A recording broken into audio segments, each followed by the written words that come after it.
अस्सलाम वालेकुम नाज़रीन, क्लिनिकल टॉक की नई एपिसोड में एक नए टॉपिक और नए गेस्ट के साथ हाजिर है आपका होस्ट डॉक्टर अब्दुलसलाम राना।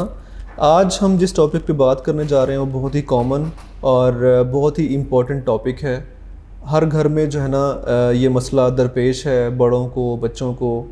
तो आज हमारा टॉपिक है एनीमिया। एनीमिया एक बीमारी है या एक बीमारी की सिम्टम भी हो सकती है। जिस्म में खून की कमी को एनीमिया हम कह सकते हैं। आज इस टॉपिक पे बात करने के लिए हमारे साथ मौजूद हैं डॉक्टर अक्सा खालिद।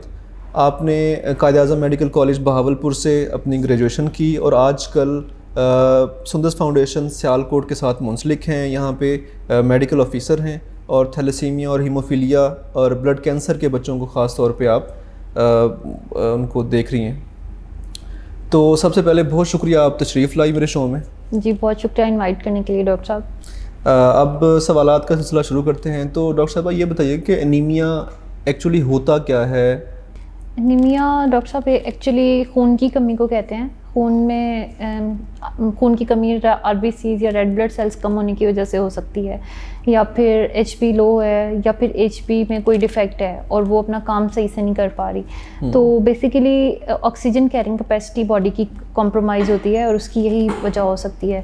तो इसी को, इन तीनों प्रोसेस को मिला के या किसी भी वजह से हम कह सकते हैं कि पेशेंट को एनीमिया कोई भी वजह हो सकती है। मतलब खून के सुरखुलिये कम हो जाएं, या फिर जो खून के सुरखुलिये में हीमोग्लोबिन होती है वो कम हो जाए, या हीमोग्लोबिन अपना काम सही तरीके से काम ना कर रही हो, तो इसको हम एनीमिया कह देते हैं, बोल देते हैं। ठीक है। तो ये इसकी सिम्टम्स क्या हैं और क्या फील करता है पेशेंट? मतलब कब ऐसा टाइम आता है कि पेशेंट को या उसके कोई बच्चा है तो उसके पेरेंट्स को कौन सी ऐसी चीज़ें हैं जिनको देख के उनको डॉक्टर के पास लेके जाना चाहिए या ये टेस्ट कराना चाहिए? जी ये बहुत अच्छा क्वेश्चन है और लोगों को इसकी अवेयरनेस की बहुत ज़रूरत भी है। एनीमिया के सिम्टम्स में फटीग, वीकनेस, हेडेक, डिजीनेस, ये सब चीज़ें आती हैं। इनकी मैं आपको डिटेल से बताती हूँ कि बेसिकली आरबीसीज का काम होता है कि लंग्स से बॉडी की तरफ ऑक्सीजन को लेके जाना और बॉडी से कार्बन डाइऑक्साइड को लंग्स की तरफ लेके आना। तो जब आरबीसीज कम है या एचपी कम है और वो ऑक्सीजन कैरिंग कैपेसिटी बॉडी की कॉम्प्रोमाइज़ हुई हुई है ब्लड में, तो वो जब ऑक्सीजन प्रॉपर नहीं पहुंचती मसल्स में, हमारे पूरे जिस्म को ऑक्सीजन की ज़रूरत है अपना फंक्शन प्रॉपर करने के लिए, हर पार्ट को ना, हर मसल्स को। तो जब मसल्स में ऑक्सीजन कम पहुंचती है तो वो अपनी एनर्जी नहीं ले सकते एटीपी से जो उनको फंक्शन करने के लिए चाहिए होती है। तो जब उनकी एनर्जी कम होती है तो जिस्म में ऐसे सुस्ती और फटीग, तो मसल जो है ना वो थके थके फील करते हैं। पेशेंट ऐसे सुस्ती फील करते हैं। माएँ बता रही होती हैं कि बच्चे आजकल खेल नहीं रहे हैं और बस सोते रहते हैं, ज़्यादा नींद आने लगी है, डिजीनेस एक तरह से हो जाती है। दूसरी इसकी जो है ना सिम्टम्स बच्चों में स्पेशली इन्फेक्शंस की सूरत में जो है ना आती है और बहुत लेट डायग्नोसिस बनती है। पहले आप मेडिकेशन पे ही लगे रहते हैं कि बच्चे को अगर बार बार डायरिया हो रहा है, बार बार इन्फेक्शंस हो रहे हैं, स्किन इन्फेक्शंस ऐसे हो रहे हैं, या लेग पे लियंस वगैरह बहुत सारे बन रहे हैं, इन्फेक्शंस हो रहे हैं, तो आपको ज़रूर एक दफ़ा सीबीसी की तरफ जाना चाहिए। उसमें हो सकता है आपकी एचपी कम हो। एचपी कम होने की वजह से बहुत सारे ऐसे बैक्टीरिया जो है ना वो एक्टिव हो सकते हैं जो कम ऑक्सीजन पे ना अपना फंक्शन कर सकते हैं। आमतौर पे तो जब भी हम अपने बच्चे को डॉक्टर के पास लेके जाते हैं तो वो सिम्टोमेटिक ट्रीटमेंट करते हैं जी। तो ज़्यादातर ऐसे ही चलता है कि सपोज़ गला ख़राब है किसी का तो वो उस लिहाज से जो है ना आपको मेडिकेशन दे देते हैं और एक आध टेस्ट करा के, और क्योंकि बच्चे ठीक हो जाते हैं तो बोदर नहीं करते। हाँ जी। तो अगर एक बच्चे को बार बार जो है ना गला ख़राब हो रहा है, बार बार डायरिया हो रहा है, बार बार उसको फीवर हो रहा है, तो उन पेरेंट्स को मतलब डॉक्टर के पास ज़रूर जाना चाहिए, क्योंकि हम लोग सेल्फ मेडिकेशन पे भी बड़ा जी ये बहुत बड़ा मसला है हमारा। तो उसमें आपको खुद से मेडिसिन लेने से पहले एक दफ़ा डॉक्टर की राय ज़रूर लेनी चाहिए। वो जो भी नेसेसरी ब्लड के टेस्ट होते हैं वो करा लेते हैं, स्पेशली एचपी जो कि बहुत बड़ा मसला हमारा जा रहा है, क्योंकि डाइट हमारी बहुत अच्छी नहीं है तो एचपी लो हो जाती है, जिसकी वजह से बार बार ऐसे प्रॉब्लम्स आ रहे होते हैं। एक और बड़ी सिम्टम शॉर्टनेस ऑफ ब्रेथ आ रही होती है, तो सांस चढ़ रहा होता है। आमतौर पे ये होता है कि जब हम नॉर्मल प्रोसेस है कि जब हम कोई हैवी वर्क करते हैं, एक्सरसाइज करते हैं, भागते हैं, सीढ़ियाँ तेज़ी से चढ़ते हैं तो सांस फूलना शुरू हो जाती है। वो एक नॉर्मल फिनोमेनन है। लेकिन होता ये है कि इनमें जब एचपी कम होने लग जाती है ना, जैसे मैंने आपको पहले बताया आरबीसीज का काम है कि ऑक्सीजन और कार्बन डाइऑक्साइड की सर्कुलेशन कराना बॉडी में ना, लंग्स और बॉडी के दरमियान। तो जब वो कम हो रही होती है तो फिर आपको सांस फूलना शुरू हो जाता है, जल्दी जल्दी तेज़ी से आप थोड़ा सा भी काम करते हैं सांस फूलता है। माएँ बता रही होती हैं कि बच्चा पहले तो सही खेलता था लेकिन अब आजकल खेल नहीं रहा है। ये कहता है कि जब मैं खेलता हूँ तो मेरा सांस फूलने लगता है, ऊपर सीढ़ियाँ चढ़ते हुए इसका सांस बहुत तेज़ी से ख़राब होना शुरू हो जाता है, दिल की धड़कन बहुत तेज़ होती है, बेतरतीब होना शुरू हो जाती है। तो ये सारा क्योंकि आपका जब आपकी HP कम है, आपका हार्ट पे लोड पड़ रहा है। अब आपके हार्ट पे लोड पड़ रहा है तो आपकी हार्ट जो है ना उसको कंपनसेट करने की कोशिश करता है और तेज़ी से बीट करता है जी। तो वो पैल्पिटेशंस हम मेडिकल में बोलते हैं। तो वो धड़कन तेज़ होना शुरू हो जाती है पेशेंट्स की। ठीक है। अच्छा डॉक्टर साहब, आपने बताया ये सारी चीज़ें ना कि ये साइन सिम्टम्स होती हैं, ये चीज़ें आएँ तो आप डॉक्टर के पास जाएँ और बच्चे को जो है ना दिखाएं, इवन बड़े भी, ख़ासतौर पे ख़वातीन उनको भी। तो इनकी रीजंस क्या हैं? मैं वजूहात की तरफ जानना चाहूँगा कि इतने ज़्यादा अब दुनिया में तकरीबन कोई 40% WHO के जो उन्होंने मैंने उनकी साइट खोली और देखा WHO के 40% जो प्रेग्नेंट वेमेन हैं उनको खून की कमी होती है। ठीक है, तो इस पे हम बाद में बात करते हैं। तो आप वजूहात ज़रा डिटेल से बताइएगा ताकि इन चीज़ों से बचा जा सके। जी, वजूहात की मेन बात करें तो इसकी तो 3 बड़ी मेन वजूहात हैं जिसकी आगे सब टाइप्स भी हम ज़रूर डिस्कस करेंगे। सबसे पहले ये कि या तो जो है ना आपका ब्लड बन ही कम रहा है, उसकी क्या क्या कॉजेज़ हैं हम उस पर बात करेंगे डिटेल से, या फिर आपका ब्लड बन रहा है लेकिन क्रॉनिकली वो ब्लड लॉस हो रहा है। क्रॉनिकली का मतलब है कि काफ़ी टाइम से पुराना है आपका मसला ना, कोई ब्लीडिंग डिसऑर्डर है या फिर हैवी मेंस्ट्रुएशन होती है किसी को और बाद में डाइट से उसको आप नहीं रिप्लेस कर पाते हैं या फिर कोई सप्लीमेंट्स नहीं लेते हैं, या फिर तीसरी बात है कि आपका ब्लड की डिस्ट्रक्शन तेज़ी से हो रही है और बोन मैरो उसको रिप्लेस उतनी तेज़ी से नहीं कर पा रहा है। आपके जो खून के सुरखुली हैं जी वो तेज़ी से टूट रहे हैं, वो टूट रहे हैं और उनको जो है ना बोन मैरो आपका रिप्लेस नहीं कर पा रहा, तो भी कमी हो जाती है। तो अभी हमें ज़रा डिटेल से नाज़रीन ये जानना चाहेंगे कि कौन कौन सी टाइप्स होती हैं और क्या मतलब प्रॉब्लम्स आती हैं। आपने कुछ जनरल सी चीज़ें तो बताई हैं, ठीक है। अब देखें, आपने बताया कि खून ये तो बन ही कम रहा होता है, ये क्यों होता है? अच्छा, खून डिस्ट्रॉय हो रहा होता है, उसके जो वो हैं सेल्स हैं वो टूट रहे होते हैं, वो क्यों टूट रहे होते हैं? तो इन चीज़ों पे ज़रा रोशनी डालिएगा। जी बिल्कुल। सबसे पहले हम बात करेंगे कि खून बन कम रहा है ना, तो वो क्यों कम बन रहा है। पाकिस्तान में मेरे ख्याल से सबसे बड़ी वजह जो है ना यही है कि पेशेंट्स में आयरन की बहुत डेफिशिएंसी है और आयरन जो है ना वो मेन चीज़ है जो आपको हीमोग्लोबिन बनाने के लिए जो है ना बॉडी में रिक्वायर्ड होता है। तो प्रेग्नेंट वेमेंस का आपने जैसे बात की थी कि WHO में है कि 40% प्रेग्नेंट वेमेंस, वो प्रेग्नेंट लेडीज़ जो अपनी प्रेगनेंसी में आयरन के सप्लीमेंट्स नहीं ले रही हैं तो उनको जो है ना एनीमिया हो जाता है। ज़ाहिर है आपकी एक आप हैं और एक आपके साथ एक फिटनेस आपका डेवलप हो रहा है तो उसको भी चाहिए, तो आपकी बॉडी की रिक्वायरमेंट्स ज़्यादा बढ़ जाती हैं। तो मेनली जो है ना आयरन की डेफिशिएंसी फिर सामने आती है और वो हमारी डाइट की वजह से ही है कि हम आयरन रिच डाइट्स नहीं लेते हैं। और बहुत सारे बच्चे तो आजकल के यंग बच्चे जो और कॉलेजेस के बच्चे इतने यंग लड़कियां आ रही होती हैं 17, 18, 19, 20 साल की जिनकी HP बहुत अच्छी होनी चाहिए, उस एज में भी लो HP के साथ आ रही होती हैं। उसकी वजह यही है क्योंकि डाइट में आयरन है ही नहीं है और वो जंक फूड्स लेती रहती हैं और आयरन के वो फिर शॉर्ट हो जाती है, उनकी बॉडी में शॉर्टेज हो जाती है। हम इस बात को यहीं से कंटिन्यू करेंगे। अभी प्रोग्राम में वक्त हुआ है ब्रेक का, मिलते हैं एक ब्रेक के बाद, देखते रहिए क्लिनिकल टॉक।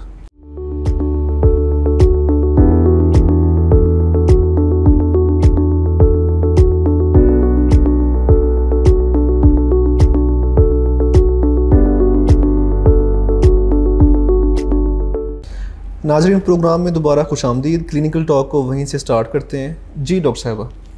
जी बिल्कुल, हम बात कर रहे थे कि आयरन की कमी पे।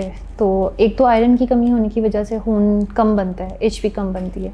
दूसरी बड़ी वजह फोलेट की कमी, जैसे फॉलिक एसिड भी कहते हैं, उसकी कमी की वजह से मेगैलोप्लास्टिक एनीमिया हो जाता है, पर्निशियस एनीमिया भी से बोलते हैं। तो वो भी हमारी डाइट में ही डेफिशिएंसी की वजह से मेजर उसकी वजह यही होती है।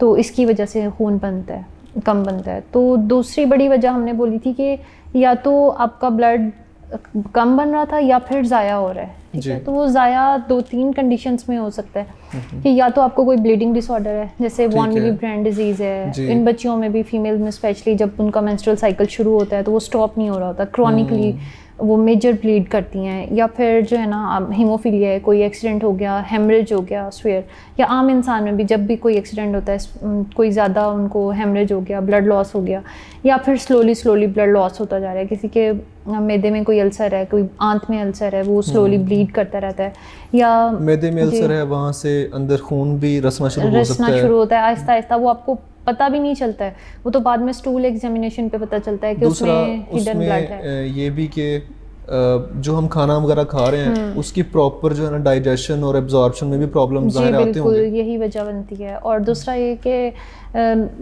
वो बहुत सारी इन्फ्लेमेटरी डिजीज़ होती हैं, जैसे क्रोन्स डिजीज़ है, रूमेटाइड आर्थराइटिस है, क्रॉनिक किडनी के पेशेंट्स होते हैं उनमें, या डायलिसिस पे जो पेशेंट्स होते हैं जिनको लंबी डिजीज़ जिनकी चली आ रही होती है, उनको भी खून की कमी हो जाती है, उनको भी एनीमिया हो जाता है। उसमें वजह यही बनती है कि जब आपकी कोई इन्फ्लेमेटरी प्रोसेस बॉडी में चल रहा है तो आरबीसीज़ की प्रोडक्शन में वो इंटरफेयर करता है, तो वो प्रॉपर प्रोडक्शन ना होने की वजह से एनीमिया कॉज कर देता है। तो तीसरी मेन वजह जो हमने बताई थी कि आरबीसी बन तो रहे हैं लेकिन डिस्ट्रक्शन उनकी रैपिडली हो रही है और रिप्लेसमेंट नहीं हो सकती जल्दी से, तो उसकी वजह जो हमारे पास इतनी मेजर एग्जांपल्स हैं, हेमोलिटिक एनीमियाज़ हैं, थैलेसीमिया है, सिकल सेल एनीमियाज़ हैं, इनकी आगे फर्दर हम डिटेल में बात करते हैं कि बेसिकली जो हेमोलिटिक एनीमिया है इसमें भी यही होता है कि डिस्ट्रक्शन तेज़ी से हो रही है और बोन मैरो को इतना टाइम नहीं मिल रहा कि वो उतने सेल्स को जल्दी से रिप्लेस कर सके, तो वो एनीमिया होने की वजह से बाद में ट्रांसफ्यूजन्स की भी इन पेशेंट्स को ज़रूरत पड़ जाती है। मतलब उनको खून लगता है बाद जी, लगाने की ज़रूरत पड़ जाती है। अगर ज़्यादा तेज़ी से डिस्ट्रक्शन होती रहे और वो कंट्रोल ना हो और रिप्लेसमेंट ना हो सके तो फिर वो उनको ट्रांसफ्यूजन पे लाना पड़ता है। ठीक है। और थैलेसीमिया के पेशेंट्स हैं हमारे पास, इनमें भी एचपी क्योंकि डिफेक्टिव होती है, जो प्रॉपर एचपी हमें चाहिए होती है ऑक्सीजन कैरी के लिए, उसकी एचपी में डिफेक्ट होने की वजह से उसका फंक्शन कॉम्प्रोमाइज़ हो जाता है, वो ऑक्सीजन कैरी नहीं कर सकते सही तरह से, तो वो फिर हमें बार बार उनको देना पड़ता है ऑब्वियसली ब्लड। और तीसरा सिकल सेल एनीमिया जो हमने उस पर बात करेंगे, तो सिकल सेल्स में ये होता है कि सिकल नाम से ही पता चल रहा है ना, वो ऐसे मून शेप सिकलिंग हो जाती है आरबीसीज़ की शेप ही डिस्ट्रॉय हो जाती है, तो वो प्रॉपर शेप ना होने की वजह से वो प्रॉपर उनकी फंक्शनिंग भी नहीं रहती है, वो डिस्ट्रक्टिव होते हैं और बाजुका तो मतलब ये अच्छे क्वालिटी वाले उनकी क्वालिटी ख़राब हो जाती है बेसिकली ना, क्वालिटी ख़राब होने की वजह से फंक्शन भी जल्दी फट जाते हैं, रप्चर हो जाते हैं। ठीक है। तो जब वो रप्चर होते हैं, आपने कहा ना कि सेल टूटते हैं, तो उनके रप्चर होने की वजह से भी तो कुछ साइड इफेक्ट्स आते होंगे बॉडी पे? हाँ, वो खास तौर पे थैलेसीमिया के बच्चों को सिकल सेल में ज़्यादा आते हैं। थैलेसीमिया में तो ये एक है ना कि उनका फेरेटिन ज़्यादा हो जाता है, उसको मेडिसिन से कंट्रोल कर रहे होते हैं, लेकिन जो सिकल सेल के पेशेंट्स हैं वो सिकल सेल क्राइसिस के साथ, हम बोलते हैं क्राइसिस उसको, उसके साथ आते हैं, बहुत स्वेयर पेन में होते हैं, कोई और कॉज समझ नहीं आ रही होती, वो कह रहे थे हमारी इस बोन में पेन है, शोल्डर में, सपोज किसी हिप बोन में, कोई शोल्डर में, किसी लेग में, इतना स्वेयर पेन होता है जैसे कोई उनको फ्रैक्चर की तरह पेन हो रहा होता है। उसमें ये होता है कि उनकी जो बॉडी में स्मॉल वेसल्स हैं ना, आरबीसीज़ की शेप चेंज होने की वजह से वो प्रॉपर क्रॉसिंग उनकी अच्छी नहीं हो रही होती। वो जब, मैं आपको सिंपल लैंग्वेज में लोगों के लिए बताना चाह रही हूँ कि जब वो सेल्स ब्लॉक कर देते हैं उस वेन को, तो उसकी वजह से वहाँ पे बहुत स्वेयर किस्म का पेन होता है। ठीक है।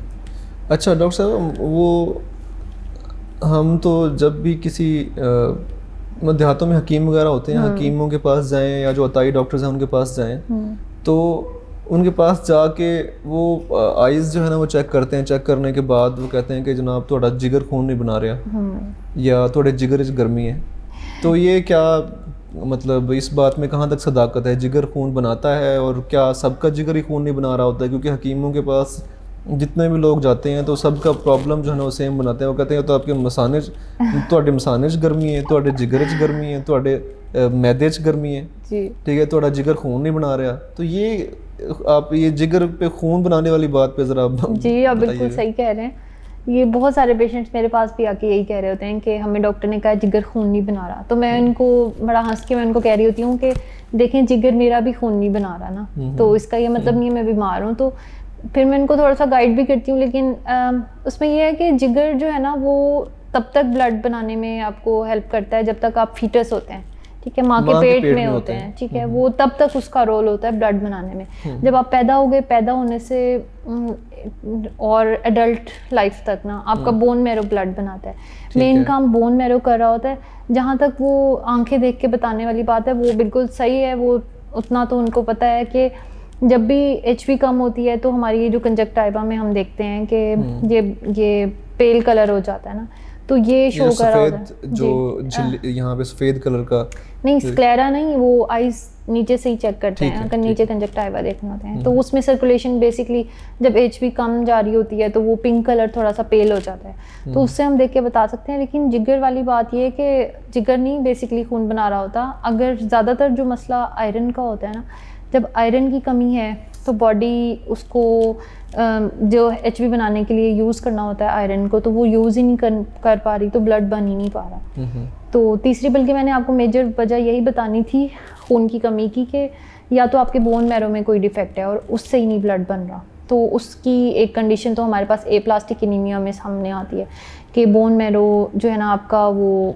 उसमें डिफेक्ट है, वो किसी भी वजह से हो सकता है, ऑटो इम्यून कॉज हो सकती है, कोई मेडिसिन आपने खा ली, बोन मैरो सप्रेशन करा दिया उसने, और आपका तीनों सेल्स, तीनों बॉडी के जो है ना ब्लड के cells, red blood cells, white और प्लेटलेट्स, तीनों कम होना शुरू हो गए। इस केस में भी एनीमिया होता है। और या फिर कोई ल्यूकीमिया चल रहा है, कोई माइलोफाइब्रोसिस हो गई है, बोन मैरो में मेजर डिफेक्ट आ गया है, तो फिर आप एनीमिया प्रेजेंट करते हैं एनीमिया के साथ। डॉक्टर साहब, आपसे गुफ्तगू का सिलसिला जारी रहेगा। यहाँ पे प्रोग्राम में वक्त हुआ एक ब्रेक का, मिलते हैं एक ब्रेक के बाद।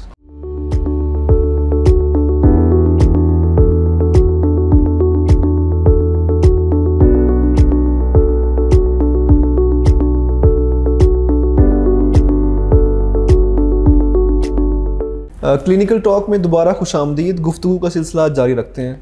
जी डॉक्टर साहबा, तो अब ये बताइए कि इनकी कॉम्प्लिकेशंस क्या आती हैं अगर सवेयर कोई डेफिशिएंसी हो जाए ब्लड की, या खून की बहुत ज़्यादा कमी हो जाए, तो क्या ख़तरनाक हद तक कोई ऐसी प्रॉब्लम्स आ सकती हैं?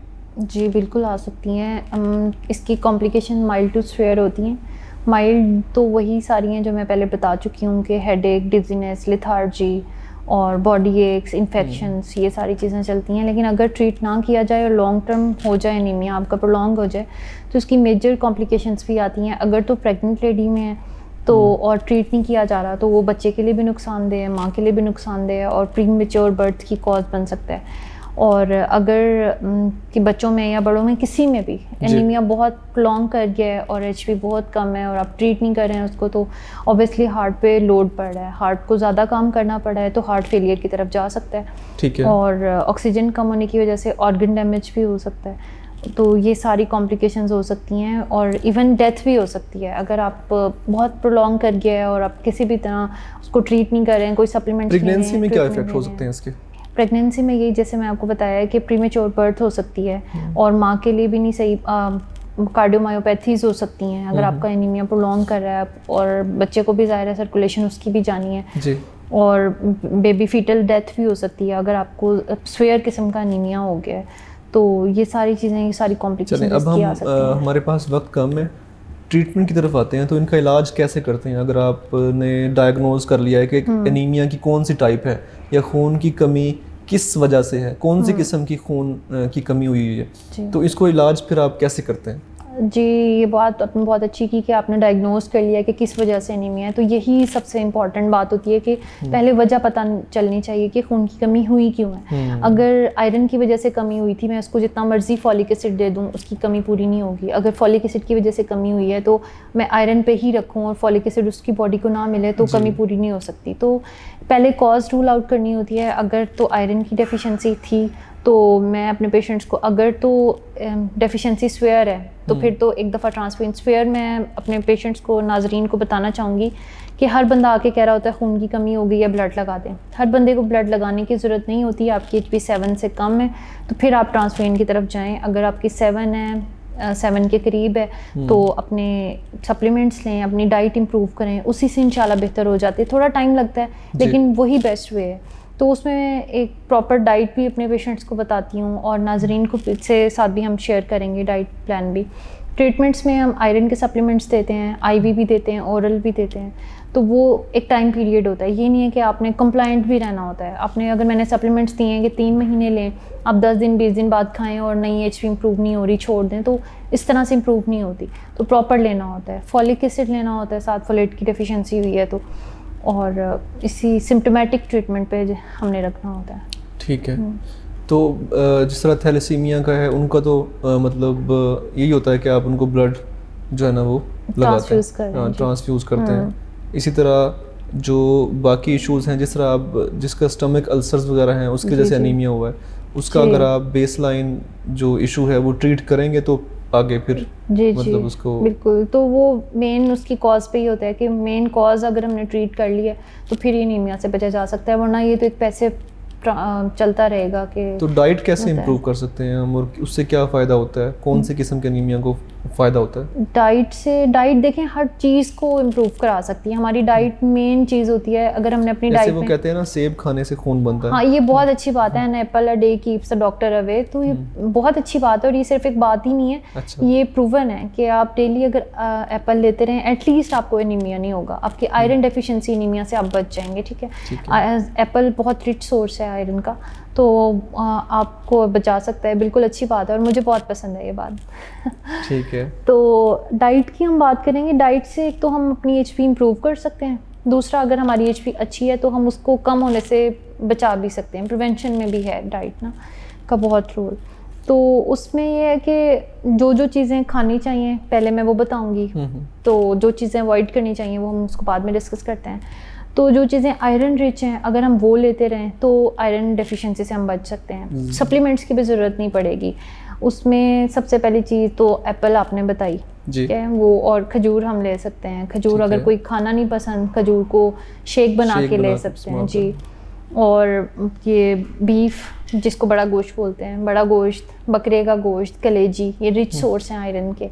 बाकी ग्रीन लीफी वेजिटेबल्स, पालक है, जितने भी ग्रीन वेजिटेबल्स हैं ये बहुत अच्छा सोर्स होते हैं। पत्तों वाली सब्जियां ये बहुत अच्छा आयरन का सोर्स होती हैं। आयरन डेफिशिएंसी में तो ये बहुत अच्छा रोल इनका है। फॉलिक एसिड के लिए भी, फॉलिक एसिड तो सप्लीमेंट से भी मेनली हम पूरा कर रहे होते हैं, वैसे डाइट से भी आप सारे न्यूट्रिएंट्स ही, बहुत सारे न्यूट्रिएंट्स हमें डाइट में चाहिए होते हैं। तो बैलेंस डाइट हम जब यूज़ करते हैं ना तो उससे हमारी अच्छी सेहत रहती है। दूध वाली चीज़ें थोड़ी सी कम मैं रेकमेंड करती हूँ बच्चों को, स्पेशली जो बच्चे ज़्यादातर दूध पे ही रहते हैं, दूध पीते रहते हैं, पेट उनका भरा रहता है और उधर से उनको आयरन डेफिशिएंसी हो जाती है। ठीक है, तो वो थोड़ी कम करके बाकी चीज़ें थोड़ी डाइट में ज़्यादा, तो यही मैं रेकमेंड करती हूँ। में मतलब फॉलिक एसिड देते हैं प्रेगनेंसी में। फॉलिक एसिड तो बच्चे की डेवलपमेंट के लिए चाहिए होता है और आयरन के सप्लीमेंट्स माँ के लिए ज़रूरी होते हैं बहुत। आयरन और folic acid through out the pregnancy चलता है, और आयरन के सप्लीमेंट्स मिस होने की वजह से फीमेल्स जो है ना वो आयरन डेफिशिएंसी एनीमिया का शिकार होती हैं। और जो चीज़ें अवॉइड करनी चाहिए अब हम उस पर आते हैं। तो जो कॉफ़ी और टी है ना, टी, कॉफ़ी और ड्रिंक्स, कोल्ड ड्रिंक्स, ये इतने आम है हम सब में, मतलब बड़े भी, बच्चे भी, इवन छोटे छोटे बच्चे। चाय के बगैर तो सुबह नहीं होती ना, वो माएँ छोटे छोटे बच्चों को चाय पे लगाई भी होती हैं। तो वो चीज़ें अवॉइड करें, चाय, कॉफ़ी, कोल्ड ड्रिंक्स ये बिल्कुल ना लें, ये आयरन को बॉडी से निकालते हैं। दूसरा, ऐसी चीज़ें जिसमें आयरन कम है और कार्बोहाइड्रेट्स ज़्यादा हैं उनसे पेट जल्दी भर जाता है और हमारी बॉडी की नीड्स पूरी नहीं होती। जैसे फ्राइज़ हम सब ही बहुत शौक से खाते हैं, बच्चे बड़े, लड़कियां तो बहुत ही शौकीन होती हैं, बच्चे भी बहुत शौकीन होते हैं। जी। तो जो आलू के चिप्स हैं, फ्राइज़ हैं, तली हुई चीज़ें हैं, तो ये चीज़ें आयरन पुअर डाइट हैं लेकिन ये पेट जल्दी भर देती हैं, तो ये अवॉइड करें तो इंशाल्लाह बहुत अच्छा। ठीक है, हम अपनी SFTV की रिवायत को बरकरार रखते हुए अपने सारे जो गेस्ट हैं उनसे एक सवाल ज़रूर करते हैं कि मतलब सुंदर्स फाउंडेशन में आके आपको कैसा लगा? माशाल्लाह आप तो यहीं पे ही होती हैं, तो कैसा चल रहा है? मैं तो पार्ट हूँ यहाँ का बहुत अच्छा जा रहा है माशाल्लाह। और हमारा जो प्रोग्राम है क्लिनिकल टॉक, एक अवेयरनेस प्रोग्राम है, तो यहाँ आके आपको कैसा लगा? नहीं, मुझे बहुत अच्छा लगा कि मैं भी इस प्रोग्राम का पार्ट हूँ आज। तो ये बहुत अच्छा प्रोग्राम है माशाल्लाह, आप बहुत अच्छा काम कर रहे हैं। आवाम को बहुत सारे आम मसाइल पे आप बात करते हैं जो छोटे छोटे बेसिकली देखने में लग रहे होते हैं, लेकिन उनकी हकीकत क्या है, उनसे कैसे बचा जाए, उन पे क्या करना चाहिए, लोगों को अवेयरनेस आप देते हैं। तो ये बहुत अच्छा काम कर रहे हैं, इंशाल्लाह इसको कंटिन्यू ज़रूर रखें। Thank you very much doctor साहबा, आपने बहुत अच्छा फ़ीडबैक दिया और हमारे प्रोग्राम में भी तशरीफ़ लाई, आपने टाइम निकाला, तो बहुत सारी नई इन्फॉर्मेशन भी हमें मिली। हमारे लिए, मेरे लिए एक नया टॉपिक था, नाजरीन के लिए भी ये बातें जो है ना नहीं होंगी। तो नाजरीन, आप लोगों का भी बहुत शुक्रिया कि आप लोग हमारे साथ रहते हैं, हमारे प्रोग्राम से जुड़े रहते हैं, हमारा प्रोग्राम देखते हैं। तो इंशाल्लाह नेक्स्ट वीक में किसी नए गेस्ट और नए टॉपिक के साथ आप लोगों के साथ मुलाकात होगी। तब तक के लिए इजाज़त दीजिए। अल्लाह हाफ़िज़।